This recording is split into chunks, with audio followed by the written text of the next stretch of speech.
So we are now on episode 20, and in this video, we will make journal entries related to this timeline that we have completed in the past episodes. So I'll be honest, you can't be able to relate in this episode if you don't start from the previous episodes. So watch them first, okay? So their links are on the description below. But if you're updated, or you have already seen those episodes, then let's get started.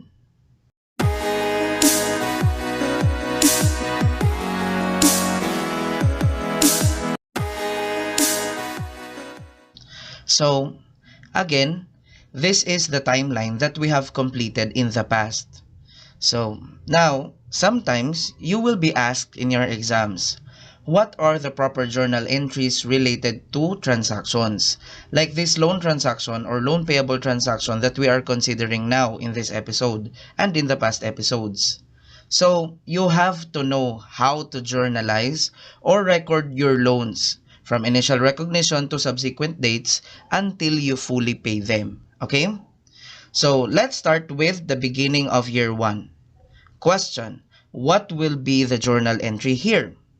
Answer: debit cash, because in this time, you will receive the proceeds of 4,657,835, but then, you will have to increase your debt also. So credit loans payable by the same amount. So that's the entry. Simple, right? Now, let's go to the end of year 1. Okay? So in this date, you are to pay 1 million principal plus 500,000 interest, right? So credit cash, 1.5 million. But because of that, your loans payable decreased also. So debit loans payable. But the question is, how much? So we have here 4,657,835. That's the beginning balance. Minus, after 1 year, we have 3,763,354. So that will be equal to 894,481. So let's put that here. Okay? Now, it's not balanced, right? Guys, remember that you did not only pay for the principal, you also paid for the interest. So, you need to debit also another account, the interest expense. But by how much? Now, you can already get the amount by deducting this 894,481 from this 1.5 million. And you will get 605,519 as the interest expense. So, in here, we have treated the interest expense as the balancing figure. Okay? Well, guys, that's only one way of getting the interest expense for your entry. Actually, you have other options, and I have already told you about that in the past. So, example, you can actually get this interest expense amount by deducting this from this. Or, you can multiply this by the effective rate of 13%. So, it's up to you. Now, you can check if those ways that I have mentioned will really result to 605,519. So you can pause this video and try those. And if it did, then that's a proof that there are really many ways to kill a cat. Okay?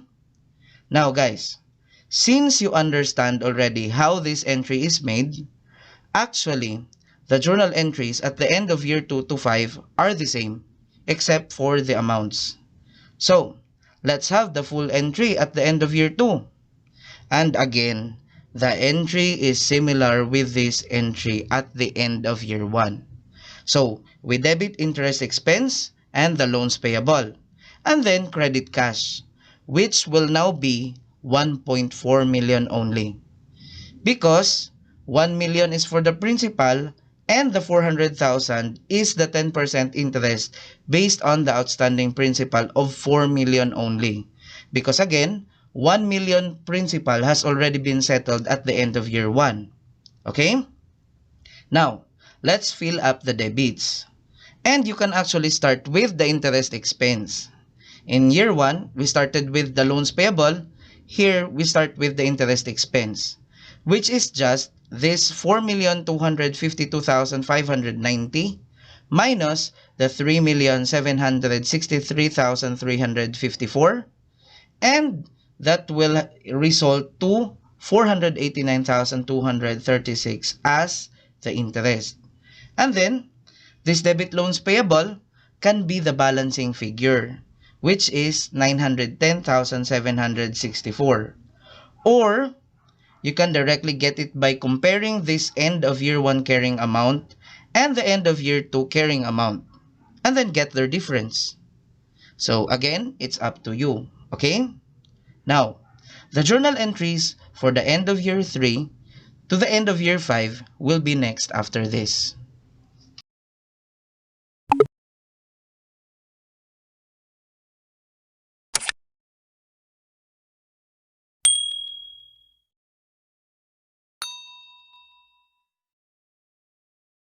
Now, let's have end of year 3 entries, okay? So again, the debits are the same: debit interest expense and loans payable, and then credit cash for the payment of 1.3 million already. Because while the principal payment is still 1 million, the interest payment is only 300,000, which is why it's 1.3 million here, okay? So, on the debits, let's have the interest expense of 370,836, okay? Which is again the difference of this 3,223,426 and this 2,852,590. So again, there are a lot of ways to get this interest expense, like multiplying this 2,852,590 times 0.13 or 13%, which is the effective rate. Or getting first this loans payable amount here, and then just deduct it from this 1.3 million and just make the difference the balancing figure as the interest expense. But guys, for me, I'll do this: 3,223,426, which I call the after interest amount, minus this 2,852,590, which I call the before interest amount, to get the interest expense. And that will be applied for year 4 to year 5 entries of this episode, and also for the next episodes. So again, that's how I'll get the interest expense, okay? Now, let's continue. The loans payable can be the balancing figure right now, right? So we just have to get the difference between this 1.3 million minus this interest expense of 370,836. And we will get 929,164. But again, for me, for year 4 and year 5 of this video and the next episode of this series, I will just do this. So I have balance of the previous year, which is 2,852,590 minus 1,923,426, which is the current ending balance, and we will still have 929,164. Okay? Now, let's have year 4. The entry again will still be debit interest expense and loans payable, and then credit cash of 1.2 million only. So the interest expense is after interest of 2,173,471 minus the before interest amount of 1,923,426, and that would be equal to 250,045. Okay? And the loans payable debit is just previous year carrying amount, which is 1,923,426, which is the end of year 3 balance, minus the current year-end balance of 973,471. And we will have 949,955.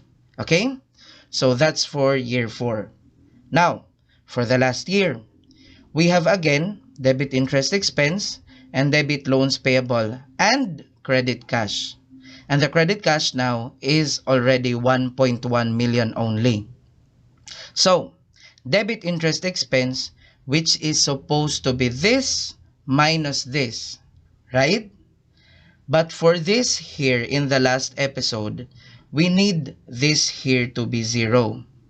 So in order for this to be 0, instead of 1,100,022, I will use the exact 1,100,000. Okay? So 1,100,000 minus this 973,471.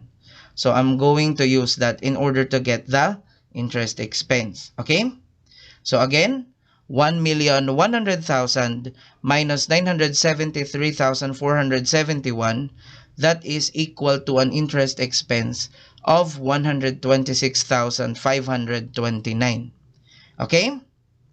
And the loans payable, the debit loans payable here, instead of this 973,471 minus 22, let's have 973,471 minus 0, because again, we need this here to be 0. Okay? And we will have 973,471. Okay? So that's it for the entries from year 1 to year 5. Now, let's go back to some of our answers in the past episode for the possible questions. Okay? Like for example, what is our answer for interest expense amounts?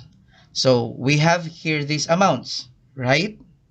Question, are they the same with our interest expense entries here in the debits? Take a look at.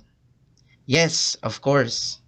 And actually guys, these debit loans payable here in our entries are actually the answers to the possible question number 7, which is how much was considered as principal payments.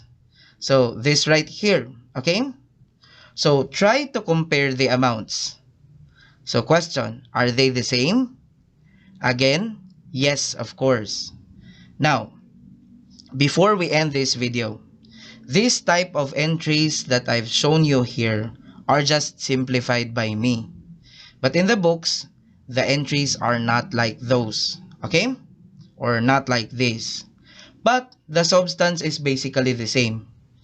But since I want to teach you everything I know, let's compare these entries that we have here with what are the entries in the book so that you can compare, okay? So that would be on the next episode. So thank you for watching. So if you've learned, please click like, subscribe, and hit the notification bell and select all to be updated on my next videos. So again, thank you for watching and see you on the next one.